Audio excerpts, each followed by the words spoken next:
जय जोहार, जय भारत, जय छत्तीसगढ़ संगवारी हो। स्वागत है आप मन के आज के हमारे एक नया वीडियो में।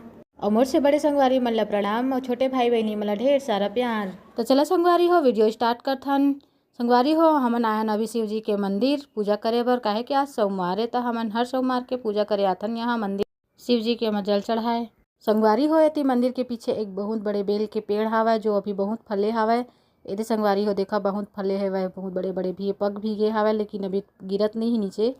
बहुत ऊंचा होने के कारण कोई तोड़ भी नहीं सके। संगवारी हो कनिका जावत है, कनिका थोड़ा से खेल के आथो कही के जावत है ती बर, लेकिन ज़्यादा देर तक नहीं रह सके काहे के बहुत ज़्यादा धूप है ती बर। थोड़ा से फिर कनिका दे जात है, फिर नीचे उतर जाइए ती बर ले आके। फिर वीडियो अच्छा लगी सो ही तो लाइक शेयर सब्सक्राइब कर दे है संगवारी हो। और अभी गर्मी बहुत ज़्यादा है तो अपन ख्याल रखा और खुश रहा संगवारी हो।